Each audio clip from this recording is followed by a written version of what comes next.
Dans cette vidéo, nous allons étudier comment créer une interface vidéo que nous allons pouvoir modifier par la suite à l'aide de composants et de quelques lignes sommaires d'ActionScript. Vous voyez que dans ce projet que j'ai déjà préparé, j'ai placé deux calques, un pour le contenu et un pour les actions, les lignes ActionScript. Je vais verrouiller mon calque d'action et je vais cliquer sur ma ligne de contenu. Et j'ouvre ma palette composants afin de sélectionner le composant qui s'appelle FLV Playback en le glissant directement dans mon espace de travail. Vous voyez qu'ici, un large rectangle noir apparaît qui matérialise l'emplacement futur de ma vidéo. Je vais tout de suite donner un nom d'occurrence à cet élément. Je vais l'appeler tout simplement vidéo. Je vais maintenant définir sur quel fichier va pointer ce lecteur. Il me suffit dans l'onglet de paramètres qui s'est spontanément ouvert lorsque j'ai ouvert mon contenu. Cliquez sur source. Il y a une petite loupe ici qui me permet de choisir librement l'élément sur lequel je pointe. Il s'agit ici d'un fichier FLV qui s'appelle BAEX.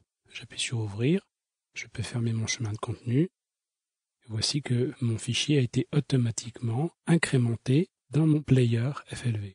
Vous remarquez d'ailleurs au passage que la taille de mon player a été automatiquement mise à jour par rapport à la taille réelle de mon document FLV.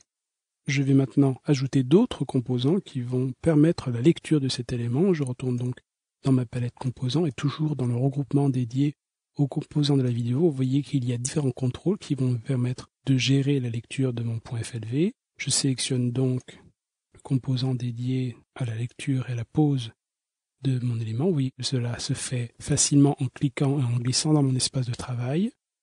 Une barre de défilement et pourquoi pas maintenant un bouton qui pourra gérer le son en l'activant ou en le désactivant. Je ferme ma palette dédiée aux composants. Je peux resélectionner ma barre de défilement et pourquoi pas même la transformer grâce à l'outil de transformation. J'appuie sur la touche Alt ou Option sur Mac. Voilà, je sélectionne l'ensemble de mes éléments. J'ouvre ma fenêtre d'alignement et je peux ainsi les centrer par la verticale. Parfait.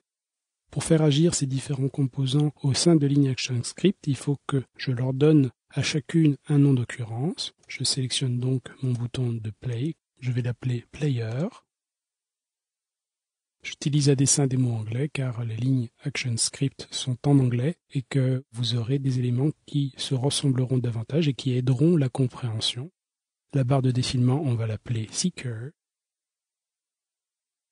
Et le bouton de silence, on va l'appeler Mute ou Muter. J'appuie sur Enter. Voilà 3 occurrences placées sur mes 3 contrôles du fichier FLV. Il nous reste maintenant à intégrer quelques lignes supplémentaires de script afin de mettre en relation les composants de lecture que nous avons mis et qu'ils gèrent ainsi notre fichier vidéo. Je vais donc dans mon calque action, je le sélectionne, j'ouvre ma palette action, j'intègre le nom d'occurrence qui s'appelle, je vous rappelle, vidéo, puis le nom de propriété du composant lecture pause.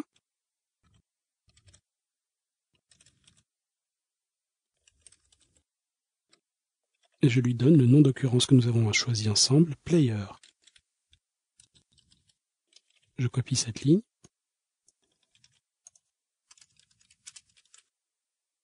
Toujours mon nom d'occurrence vidéo. Il s'agit maintenant de pointer sur ma barre de recherche, sur ma barre de défilement. Et la barre de défilement, je vous rappelle, avec comme occurrence Seeker. Enfin, le bouton qui gère le son, qui s'appelle Mute Button,